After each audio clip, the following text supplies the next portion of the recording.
They say there are two sides to every story. Consider both before you form an opinion. Easier said than done. Look at the conflict in Ukraine. One side is dominating the global narrative. The other side has been proclaimed the villain. I'm talking about NATO and Russia. And while there's a solid case against Russia here, this story too has another side. And as the tellers of the story, we must dwell on and reflect it. Vladimir Putin's aggression is being called out, and rightly so. Invading a sovereign country cannot be justified. But what led the world to the point of this invasion? Leaders in Moscow say they are the aggrieved party. They are the victims of NATO's eastward march, and they're only acting in self-defense. Here's why. Over the past 25 years, NATO has been creeping closer to the Russian border. Former Soviet states have become NATO members. This military alliance has technically absorbed the entire security belt of Moscow. Russia sees this expansion as a provocation. It hurts their security interests and won't end well for both sides, they said. The warnings were clear. NATO ignored them. Call it their myopia or arrogance. They downplayed Moscow's concerns, kept proceeding with new rounds of expansion until things blew up in Ukraine. Did NATO push Ukraine into this war? Hello and welcome to Gravitas Plus. I'm Palki Sharma Upadhyay, and today I want to discuss why NATO cannot escape the blame for what's unfolding in Ukraine. First things first, what is NATO? The North Atlantic Treaty Organization, a security alliance between North America and Europe. It was formed after the Second World War. The goal, they say, was to protect democratic freedom. On the 4th of April 1949, the North Atlantic Treaty was signed. This treaty was simply an anti-Soviet accord aimed at countering any future aggression by the USSR. It established a new balance of power in Europe. It promised all members collective security. That's a core principle laid out in Article 5 of the NATO Treaty. It obliges member states to protect each other in case of a war. It says an armed attack against one ally will be an attack on all allies. Meaning, if one NATO nation is attacked, all NATO nations will retaliate.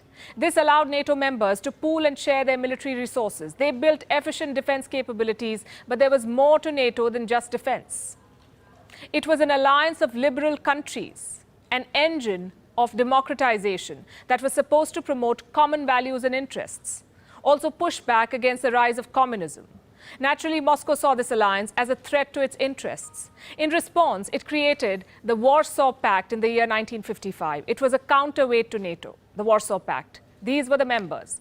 Their goal was the same. If one Warsaw Pact member is attacked, all others will defend it. In Russian historical memory, there were 5 reasons why such a pact was justified, 5 major invasions when the West threatened Russian interests. This includes the Polish occupation of the Kremlin in early 17th century, the Swedish invasion of Russia in early 18th century, the Napoleon invasion of the 19th century, and the 2 wars with Germany in the 20th century. In each case, the very essence of the Russian state was threatened. So suspicion and fear of the West took deep roots in Russia. Moscow began perceiving NATO as a tool of American imperialism. And the assessment was not really off the mark.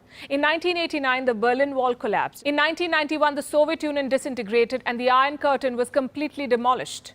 Europe's regional order hinged on one question. Should Germany align itself with the US and NATO, or should it join the Russians through the Warsaw Pact? The US government, under George H.W. Bush, made an offer to Russian President Mikhail Gorbachev. It suggested if Germany became a NATO member, NATO would stop expanding, not 1 inch eastwards. No new members.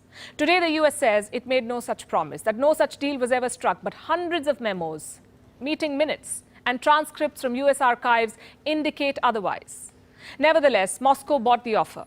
It demolished the Warsaw Pact in the hope that the West would follow suit, that NATO too would be dissolved. But that never happened. NATO refused to cease operations. And to add insult to injury, they kept the door for membership open. Russia saw it as a stab in the back, and NATO kept pushing the dagger deeper. Look at this map. NATO started out with 12 founding members, but since the Soviet Union fell, it has radically expanded eastwards. In 1999, Poland, Hungary, the Czech Republic joined NATO. In 2004, there was another wave of expansion. 7 Central and Eastern European nations were made NATO members. Some of them were former Soviet republics. In 2009, Albania and Croatia joined NATO. And the most recent entries were Montenegro and North Macedonia. both situated in Russia's backyard. It does not end there. As of 2021, NATO officially recognized 3 more aspiring members: Bosnia and Herzegovina, Georgia, and Ukraine. Last we checked, NATO was also in talks with Sweden, Finland, and Serbia for membership. So to put it simply, much of Eastern Europe, which once used to be part of the Soviet Union, has now joined NATO. And this happened despite Russia's protests and warnings. The last reasonably friendly warning from Moscow came in the year 2007. Vladimir Putin addressed the annual Munich conference, where he said, and I'm quoting, "NATO has put its frontline forces on our borders. This expansion represents a serious provocation that reduces the level of mutual trust, and we have the right to ask against whom is this expansion intended and what happened to the assurances our Western partners made after the dissolution of the Warsaw Pact." These sentiments have been echoed by a host of American strategists. I'll give you a few examples. June 1997, 50 prominent foreign policy experts signed an open letter to President Bill Clinton calling America's efforts to expand NATO a policy error of historic proportions. Then we have George Kennan, the father of America's containment policy during the Cold War. He too called NATO expansion a tragic mistake with no reason whatsoever. The warnings went on for decades. In 2008, William J. Burns, the U.S. ambassador to Moscow, wrote a letter to the State Department where he said that Ukrainian entry into NATO is the brightest of all red lines for the Russian elite. He said that even Putin's sharpest critics at home consider Ukraine's entry a direct challenge to Russian interests. It does not end there. This is Robert M. Gates. He was the defense secretary in the Bush and Obama administrations. He wrote in his memoir that trying to bring Georgia and Ukraine into NATO was truly overreaching. Then we have Strobe Talbot, a former deputy secretary of state. He described the Russian perception in a similar way, how they consider NATO as a vestige of the Cold War, and point out that if the Warsaw Pact was disbanded, why did the West not dismantle NATO? So several voices in the Western world had warned that Russia's protests have merit and that NATO expansion could spell serious trouble. Yet, successive American administrations paid no heed to these warnings. They kept widening NATO's security umbrella. Now, here's the thing. Trying to safeguard the sovereignty of a country is laudable indeed, but inviting a state right on Russia's border into an anti-Russian alliance is provocation. Ukraine is a sovereign country and has every right to want to join the NATO. But what's in it for the NATO? Why did they push for it? Their moves completely disregard the historical baggage between NATO and Russia. Many Russians were traumatized by the disintegration of the Soviet Union.